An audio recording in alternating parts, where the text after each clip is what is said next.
La maestra de las sombras, María del Rosario N. y el crimen organizado del siglo XXI. Una captura silenciosa que sacudió a México. A las 3:47 de la madrugada del 21 de mayo de 2025, en Magdalena, Jalisco, un operativo encubierto rompió la calma de la noche. No hubo balazos, persecuciones ni despliegues espectaculares.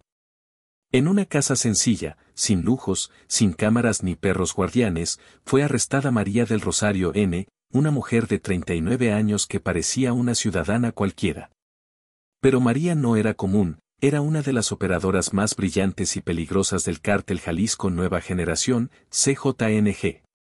Su detención no fue solo un arresto, fue el clímax de una guerra invisible librada con inteligencia, datos y estrategia. Un golpe que expuso cómo el crimen organizado ha evolucionado y cómo el Estado debe adaptarse para enfrentarlo. Buscada por el FBI y la DEA desde 2022, María estaba acusada de infiltrar gobiernos municipales, manipular contratos públicos y dirigir la exportación de fentanilo con sello mexicano a mercados internacionales. Su captura demostró que el Estado, cuando une tecnología, coordinación y voluntad, puede desmantelar redes criminales sin violencia. Pero su historia plantea una pregunta inquietante: ¿cuántas figuras como María operan hoy, ocultas tras escritorios, moviendo los hilos del crimen con una precisión que desafía nuestra comprensión del narcotráfico? El nacimiento de una estratega criminal. La historia de María comenzó hace casi 2 décadas en Tepatitlán, Jalisco, en 2007. A los 21 años, trabajaba en una notaría de poca monta, digitando contratos, sellando actas y revisando números. Su talento para detectar errores fiscales y su obsesión por el detalle la hicieron destacar. Lo que parecía un empleo rutinario en una pequeña ciudad se convirtió en la puerta de entrada a un mundo oscuro. Entre 2008 y 2010, María empezó a tratar con clientes que operaban en los márgenes de la legalidad, empresarios que buscaban optimizar sus finanzas, a menudo cruzando la línea hacia lo ilícito. A finales de 2010, su vida cambió al conocer a Edgar El Dorado Zárate, un operador financiero del CJNG en los Altos de Jalisco. Zárate vio en ella una mente excepcional, no una subordinada, sino una estratega capaz de transformar las operaciones del cártel. María no se convirtió en sicaria ni en una figura decorativa, se convirtió en el cerebro detrás de una maquinaria criminal que operaba con la precisión de una corporación multinacional, construyendo un imperio desde las sombras. Para 2012, María era una pieza clave en la red de lavado de dinero del CJNG. Gestionaba 12 empresas fantasma, registradas con nombres anodinos, constructoras, consultoras, importadoras agrícolas, que ocultaban el origen de los ingresos del cártel. Su conocimiento del sistema tributario mexicano, desde los requisitos del SAT hasta las lagunas legales, le permitió mover millones de dólares sin levantar sospechas. No usaba armas ni intimidación, sus herramientas eran hojas de cálculo, teléfonos encriptados y un dominio absoluto de los procesos burocráticos. En 2015, su influencia creció exponencialmente. Diseñó una red de 37 contratos de obra pública fraudulentos en municipios como San Juan de los Lagos, Lagos de Moreno, Tonalá, Zapopan y Arandas. Estos contratos, que en papel prometían obras de infraestructura como caminos o escuelas, eran en realidad mecanismos para desviar fondos públicos al cártel. Cada transacción estaba meticulosamente diseñada para pasar desapercibida ante auditorías. María operaba con una precisión quirúrgica, asegurándose de que cada movimiento pareciera legítimo, desde facturas hasta comprobantes fiscales. Para 2019, María dio un salto aún más audaz. Informes filtrados de la DEA revelaron que supervisó una red de exportación de fentanilo desde el puerto de Manzanillo hasta Chicago, usando empresas legales de químicos agrícolas en Colima como fachada. Esta operación requería no solo logística impecable, sino un conocimiento profundo de las regulaciones aduaneras internacionales y los puntos ciegos en los sistemas de inspección. María era un fantasma, invisible para las autoridades, pero omnipresente en la coordinación de embarques que distribuían muerte a miles de kilómetros. Lo que la hacía especialmente peligrosa era su capacidad para infiltrarse en las estructuras del poder. En 2021, se documentaron reuniones secretas con 3 alcaldes, un senador del PRI, una jueza de distrito en Guadalajara y 2 empresarios influyentes. No eran encuentros basados en amenazas o sobornos burdos. María ofrecía contratos municipales, asesoría fiscal impecable y, sobre todo, discreción absoluta. Su poder no venía del miedo, sino de su habilidad para integrarse al sistema, convirtiéndose en una aliada indispensable para funcionarios corruptos. Era una burócrata del crimen, una arquitecta que transformaba las instituciones del Estado en herramientas del cártel. El narco burocrático, una amenaza invisible. La historia de María del Rosario N. nos enfrenta a una verdad perturbadora: los criminales más peligrosos ya no se esconden en campamentos remotos ni alardean de su riqueza con autos de lujo o armas bañadas en oro.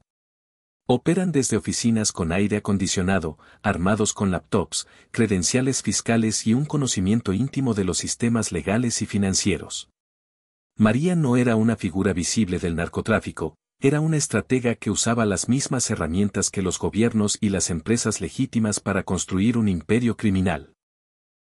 Entre 2017 y 2024, María diseñó una red de distribución nacional que movía más de 4 toneladas de droga al mes, operando con la eficiencia de una multinacional. Implementó sistemas internos de gestión, protocolos de cifrado de extremo a extremo, geolocalización satelital y una red de operadores legales infiltrados en notarías, ayuntamientos y oficinas estatales. Cada embarque tenía una orden de servicio detallada, cada escolta seguía una ruta predefinida con puntos de descanso, códigos de silencio y planes de contingencia.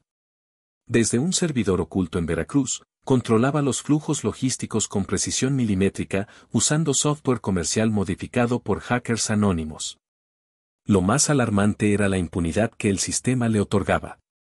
5 exfuncionarios municipales validaron contratos con sus empresas fantasma. 3 fiscales estatales ignoraron reportes financieros donde aparecía su nombre. Un subdelegado de la Secretaría de Economía aprobó la creación de 6 compañías pantalla en menos de una semana. ¿Errores administrativos o complicidad deliberada?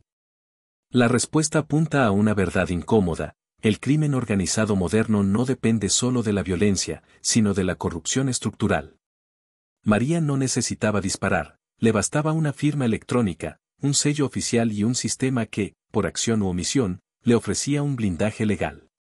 Esta realidad plantea una reflexión urgente: mientras las autoridades buscan criminales en los cerros o en los organigramas tradicionales de los cárteles, las verdaderas amenazas operan en oficinas, revisando contratos, enviando reportes fiscales o negociando en salas de juntas. ¿Cuántas Marías más están hoy sentadas en escritorios, moviendo millones de dólares y toneladas de droga bajo la fachada de la legalidad? El verdadero poder del crimen ya no está en las armas. Está en los servidores, los algoritmos y las credenciales que les permiten operar como si fueran parte del sistema. La captura, un triunfo de la inteligencia. La detención de María del Rosario N. no fue un golpe de suerte ni el resultado de un enfrentamiento armado.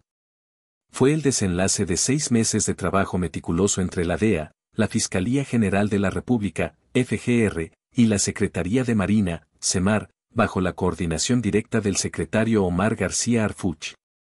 Durante este periodo, los equipos analizaron más de 11.000 transacciones financieras, geolocalizaciones encriptadas, patrones de movimiento y metadatos de dispositivos intervenidos en México, Estados Unidos y un tercer país no revelado.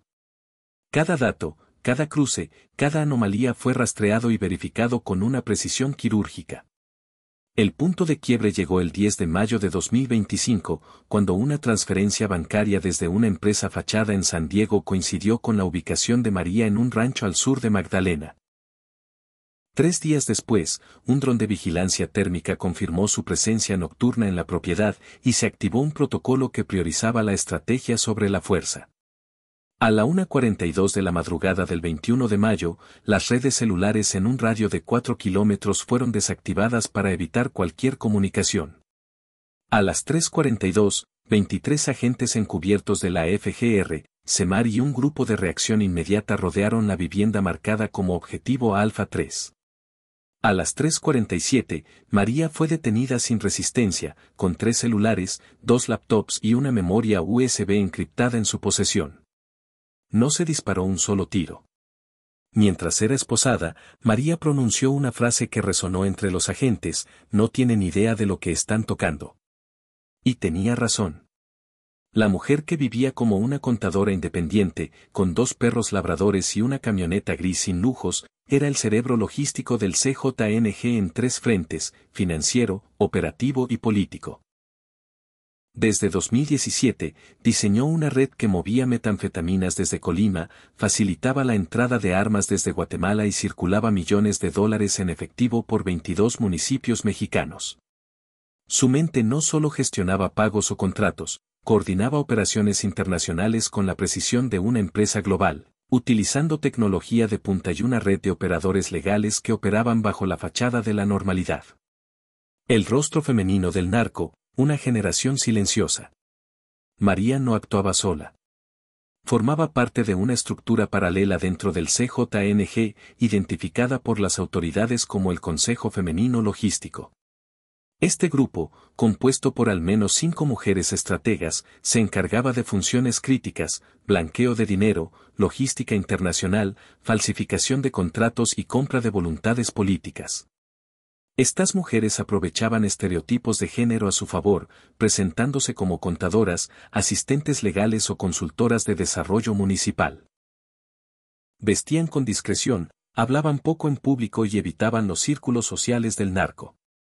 Mientras los hombres eran los rostros visibles, ellas operaban desde las sombras, moviendo los hilos del crimen con una eficiencia aterradora. El caso de María expone un fallo crítico en los sistemas de inteligencia. Los protocolos de investigación, las alertas migratorias y los algoritmos de detección de plataformas financieras están diseñados para identificar patrones asociados con hombres criminales. Durante más de 8 años, María no apareció en las bases de datos de la FGR, la DEA ni Interpol como una amenaza. No era sicaria, no portaba armas, no tenía tatuajes, no figuraba en los organigramas tradicionales del CJNG. Este sesgo permitió que dirigiera 117 operaciones de lavado de dinero, coordinara el trasiego de armas desde Texas hasta Michoacán y controlara rutas marítimas desde Ecuador hasta Manzanillo sin ser detectada.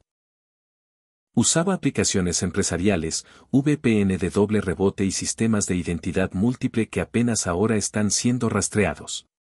La pregunta es inevitable: ¿estamos preparados para investigar a una criminal que no encaja con el perfil esperado? La respuesta, por hoy, es no. Los sistemas de seguridad siguen anclados a estereotipos obsoletos, dejando un punto ciego que permite a mujeres como María operar con impunidad. Este caso es un llamado urgente a replantear las herramientas de análisis criminal, a actualizar los protocolos de investigación y a reconocer que el crimen organizado ya no se construye solo con violencia, sino con inteligencia, con contratos legales, con lenguaje técnico y, en muchos casos, con el rostro de una mujer que nunca levantaría sospechas. Un búnker tecnológico bajo tierra.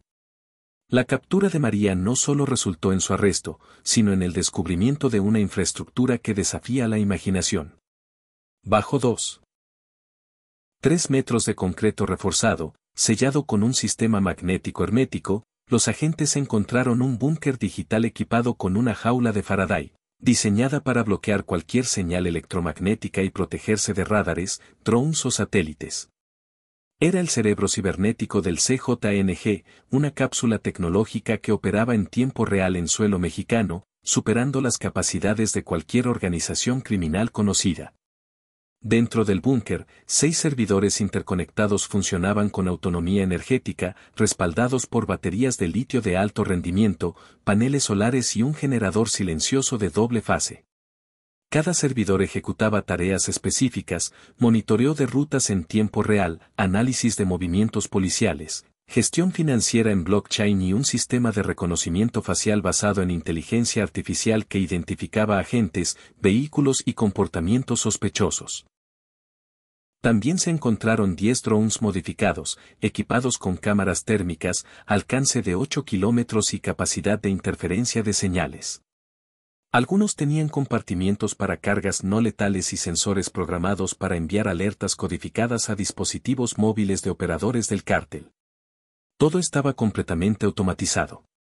Si un helicóptero militar se aproximaba o un retén policial se movía en la zona, el sistema lo detectaba y enviaba alertas cifradas sin intervención humana.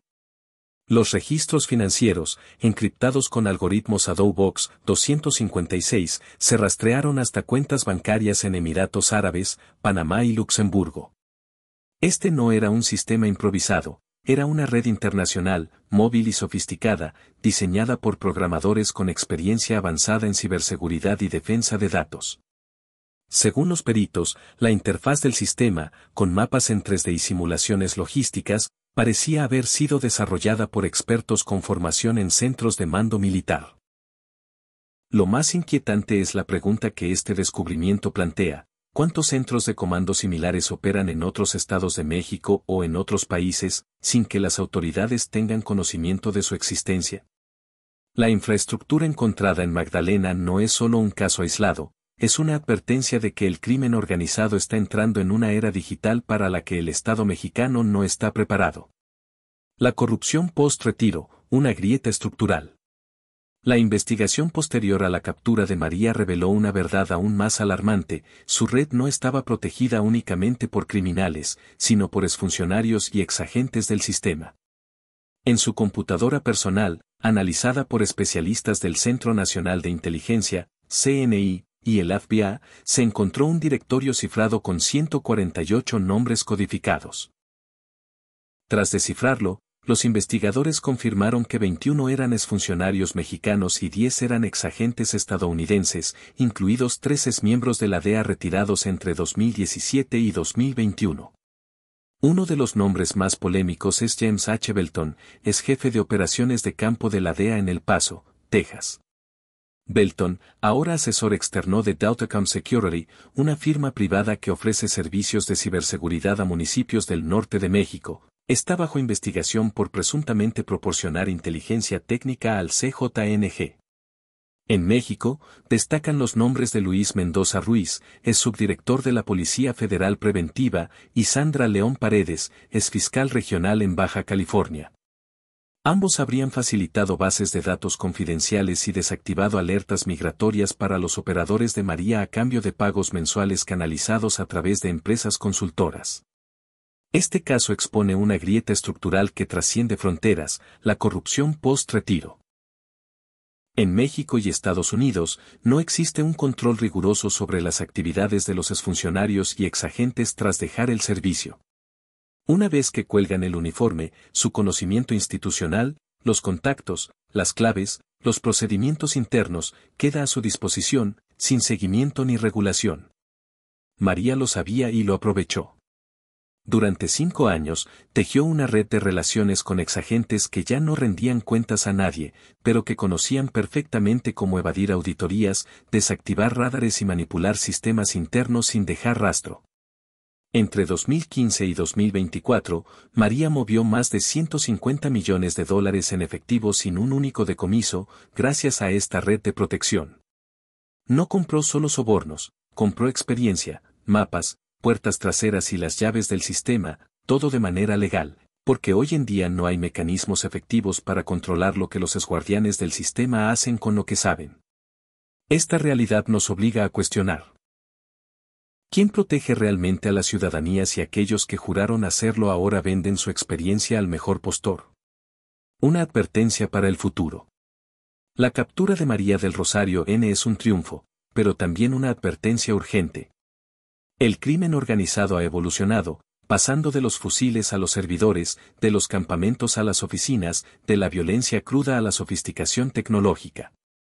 Mientras las autoridades siguen enfocadas en estrategias del siglo pasado, retenes, decomisos, enfrentamientos armados, el CJNG opera con inteligencia artificial, drones, blockchain y arquitectura en la nube.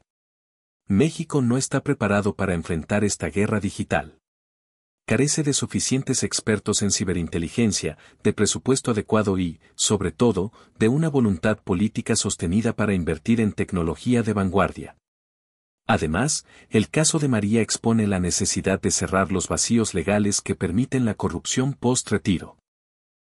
Sin un marco regulatorio que controle las actividades de exfuncionarios y exagentes, el sistema seguirá siendo vulnerable a mentes brillantes que, al igual que María, transforman el crimen en una empresa.